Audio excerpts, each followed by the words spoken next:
Hello, everyone, and welcome to pre-launch log number 7. Today's sailing lesson is learning how to trim your sail correctly.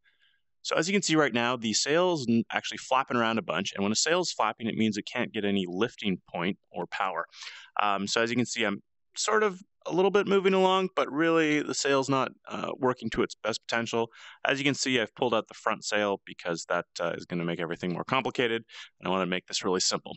So what happens is that right now the sail's flapping, and in order to reduce the flap of the sail, we have to grab on to the main sheet and pull it in. You can see as I grab it there, it's coming in, and then, so I'm not hurting or leaving myself locked in forever. I actually just pull it right through that cleat. And now you can see if you look up, the sail is no longer flapping back and forth. And if you look back, you can see we're moving now. A little bit slowly just because the sailboat without the front sail doesn't move that quickly, doesn't have a lot of power. Yeah, now it's moving. And you can actually see up at the top, that's the little arrow from where the wind is coming from. And as you increase the speed of the sailboat, the direction of the wind will change slightly. So the other thing that we can do is, as you can see, the boat is flapping just a little bit. What we'll do is we'll fall off from the wind a little bit. What that'll do is that'll make the front of the sail flap a little bit less and get a little bit more power. And this is usually how you steer when you're going long places. Instead of adjusting this back rope, oh boy, instead of adjusting this back rope a lot, you just sort of steer in the direction that you want to go roughly, and you just kind of watch the sail, and if it starts flapping back and forth, then you know you have to fall off the wind. And what falling off the wind is you move away from the wind so the sail fills up a little bit more. And you often, when you're sailing, you use, obviously your senses around you, but you use that arrow at the top of the sail to tell where the wind is coming from. So yeah, that's the main thing. The other thing is if you get a little closer to the wind, so we'll just start going towards the wind a bit more. Should start flapping pretty soon. There we go, get a little bit of flap. And we just pull it in some more. Right, close in there. And that's pretty much as close as you can sail to the wind. If you get any closer, you have to basically tack, which is the thing that I'm going to show next week once I finally have the jib ropes done. But I was working on the ropes this week, so I'm going to show you something I've been doing with ropes. Actually, I can show you a few things right here. Is I made the ropes a little bit more secure when they're landing on the deck. They hit the deck and they sort of hang around a little bit better. Still got some work to do, but they're working pretty well. As you can see, they kind of slide when you let go, but that's just the way that the ropes are programmed. And yeah, I'm pretty happy with them. They run really fast and they're able to go all over the decks and stuff. So yeah, I'm going to show you one more thing with the ropes now. So the other thing with the ropes is that I really wanted to make them a lot better. And one thing that was happening is that when you were spawning a boat, the ropes would spawn straight up and down, which looked really weird. The ropes would fall down and sort of like go through the deck, and that was bad. So I'm working on making sure the ropes spawn correctly. And one of the ways that they spawn correctly is now they spawn into a nice little neat coil. So if you hit the button, it keeps making so much fun. I'm really happy with these ropes. Like, they really turned out super well. Probably the best thing I've ever programmed, and just because of they spring around like real ropes. You can sort of do a jump rope thing, although it'd be a bad idea in VR.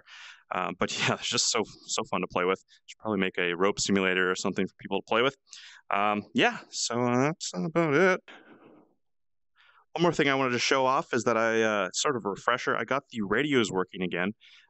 So early on in the game, I had radios that I was working on, and sort of similar to Onward's radios. So you look down, you can grab the radio out of your little pocket here, and what happens is that the radio is designed like a real radio. So you go to a channel, and you'll only hear people on that channel.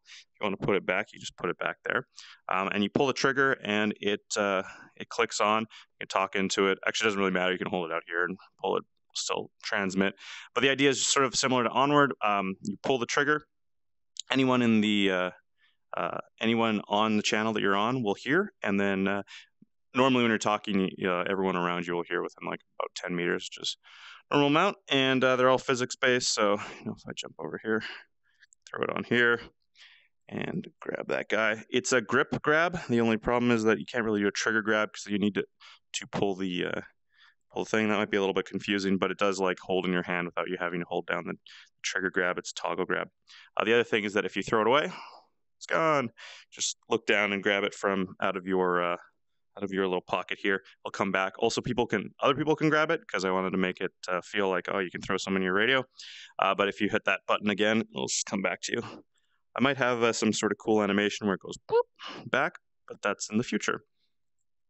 The rest of last week, I've been just making sure multiplayer is working again. I do have some problems with multiplayer, and it's all like sort of edge cases, and I want to make sure it's not sort of a weird experience when you get in there. Specifically, like if you grab a rope, and someone else reaches out to grab your rope, do you grab the rope together, which could cause a lot of problems, or does it like just block you from grabbing that rope? What happens if you're on a ship and the player that owns that ship decides to leave? Does the ship sink with you? Do you take over the ship? So I've just been kind of thinking about those things and making sure I get all those edge cases to make sure that the game is like working well with multiplayer. But as it stands now, like everything is jumping, you can just jump in and play with other people. It's just going to be a little bit of making sure I don't forget anything when I'm doing that. The other thing is that you might have seen the video where I was using the chairs, or I was sitting down on a chair, so thanks for loving that. Really was awesome to get to the front page of R-Vive. Yeah, I used it in this video if you saw, and worked pretty well. The only problem is right now it is a little bit scary sitting down on something you don't necessarily know is there. The problem with these IKEA benches, they're very, very light, so if you even bump up against them a little bit, they'll move around. So I might have to get some heavier duty ones so that I don't hurt myself and fall down. Definitely the post made me think about the liability behind being able to lie things out in the world, so we'll see about that. Yeah, and then the last thing is that I had my friend come over and we did gameplay. He like played around with it. It was pretty good. He was able to like sail somewhere and crash into one of those islands in the far place, and he suggested doing a Wave Race 64 sort of thing where you've got huge rings that you have to play through, or sail through. So I think that I might have something like that, just if you want to do like time trials. Might have the rings just for like a throwback, but also have buoys that you can go around. And definitely with like racing with friends, you'll have buoys that you go around, maybe 3 buoy course or maybe 10 buoy course. I've got to do a little more research on what kind of courses people race on in real life. So that's pretty awesome. And I just wanted to leave everyone with a question, which is, what is the absolute minimum play modes for the game? So definitely got racing with your friends, Wave Race 64 sort of style, to completely open world, but I'm wondering if there's something that needs to be in there to make sure that the game is fun and playable right out the bat. So if you can leave me a comment in below, that'd be great, and I will see you next week. Bye.